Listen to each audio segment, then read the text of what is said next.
আসসালামু আলাইকুম রহমতুল্লাহ ওবারাকাত। সকলের জন্য দোয়া ও ভালোবাসা। আজকের ক্লাসে সবাইকে স্বাগত। সুপ্রিয় শিক্ষার্থীরা, এসএসসি পরীক্ষা যারা দিবে তাদের জন্য আমার বাংলা ব্যাকরণ নিয়ে আলোচনা, উচ্চতর বাংলা ব্যাকরণ এসএসসি পরীক্ষার্থীদের জন্য।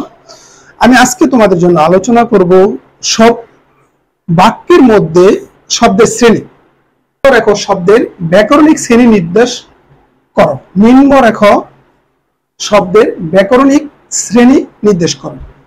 দেখো, আমি যে বাক্যগুলো দিয়ে আজকের ক্লাসে করেছি। 1 নাম্বার, সবাই কক্সবাজারে যেতে চাইছে। এখানে যেতে চাইছে নিচে দাগ, এর উত্তর হবে এটা যৌগিক ক্রিয়া। যেতে চাইছে যৌগিক ক্রিয়া। এরপরে কাজটা ভালোভাবে সম্পন্ন হয়নি, এখানে ভালোভাবে নিচে দাগ, এটা ব্যাকরণিক হলো ক্রিয়া বিশেষণ, ব্যাকরণিক শ্রেণী ক্রিয়া বিশেষণ বাচক শব্দ।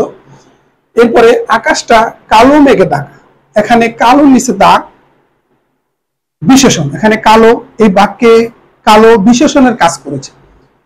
এরপরে আজ খুব ঠান্ডা লাগছে, এখানে ঠান্ডা নিচে দাগ, এই ঠান্ডা এই বাক্যের মধ্যে ভাববাচক বিশেষণ, ঠান্ডা বাক্যের মধ্যে ভাববাচক বিশেষণ।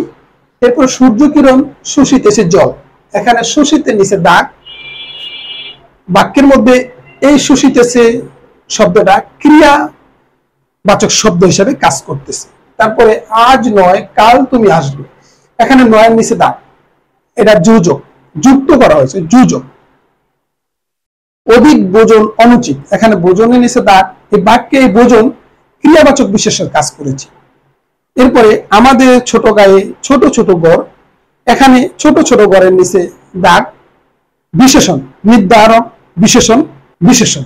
এরপরে যথা ধর্ম তথা জয়, এখানে যথার নিচে দাগ, যথা এখানে সাপেক্ষ সর্বনামে কাজ করেছে, সাপেক্ষ সর্বনামের কাজ করেছে। শিক্ষার্থীরা, আমি একেবারে গুরুত্বপূর্ণ যেগুলা বিভিন্ন বছর এসএসসি পরীক্ষা আসছে এগুলো নিয়ে আলোচনা করতেছি। তোমাদের সুস্বাস্থ্য এবং শিক্ষা জীবন উত্তরোত্তর সমৃদ্ধি কামনা করে আজকের মতো এখানে বিদায় নিচ্ছি। আসসালামু আলাইকুম রহমতুল্লাহ।